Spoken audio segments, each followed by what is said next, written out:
ఎన్ని ఊర్లు తిరిగినా ఎన్ని సీట్లలో కూసున్నా ఎంత పెద్ద పదవిలో ఉన్నా కన్న తల్లిని పుట్టిన ఊర్ను అన్నం పెట్టిన ఊర్ను అస్సలు యాది మరవద్దు. అందుకే కావచ్చు సీఎం రేవంత్ సారు రాష్ట్రమంతా తిరిగినా దేశమంతా తిరిగొచ్చినా ఎన్ని జాగలకు పోయొచ్చినా సొంత జాగను యాది మరవడు. ఏదో ఒక పని పెట్టుకొని సార్ కొడంగల్కు పోతూనే ఉన్నాడు.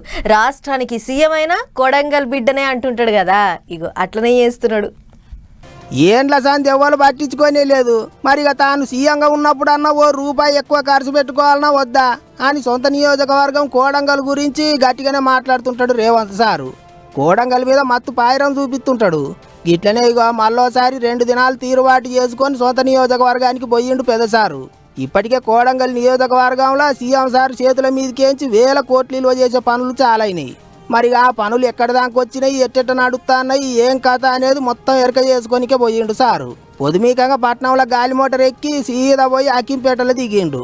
అక్కడనే కలెక్టర్ సారు తతిమ ఆఫీసర్లు లీడర్లు అందరిని కూసబెట్టుకొని పైసలు ఇచ్చినాం, పనులు చాలు చేసినాం, మరి ఏందాకొచ్చింది చెప్పుండ్రి కథ అని గట్టిగానే అరుచుకున్నాడట ముఖ్యమంత్రి.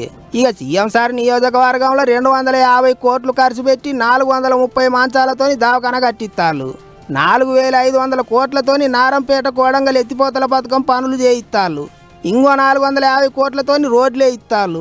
876 కోట్లతోని పెద్ద పెద్ద స్కూళ్ళు, అన్ని చదువులు చదువుకునేటట్టు కాలేజీలు ఏక్ కట్టిస్తారు.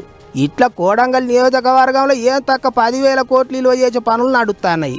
అయితే కొన్ని జాగలలో పనులు పట్టపగ్గాలు లేకుండా ఉరుకుతా అంటే ఇంగిన్ని జాగల్లో నత్త లెక్క నడుస్తున్నాయట. అందుకే 2 దినాలు అయితే మాయని సీఎం సారే బండి కట్టుకొని పోయిండు. ఎక్కడ పని ఆగొద్దన్నట్టు అందరిని హుషారు చేసిండు. ఇక బుధవారం కూడా కోడంగల్లో సీఎం సార్ మీటింగులు జోరుగానే ఉన్నాయట. ఓటర్ లిస్టులు సాగబెడతాండ్రు కాబట్టి కార్యకర్తలతోని లీడర్లతోని అన్ని తీర్ల మాట ముచ్చట్లు చేస్తాడట. ఏమైనా సొంత నియోజకవర్గంలో ఏది లేదనుకుంటా పనులు చేయిస్తాడు ముఖ్యమంత్రి అనుకుంటారు పబ్లిక్ అంతా.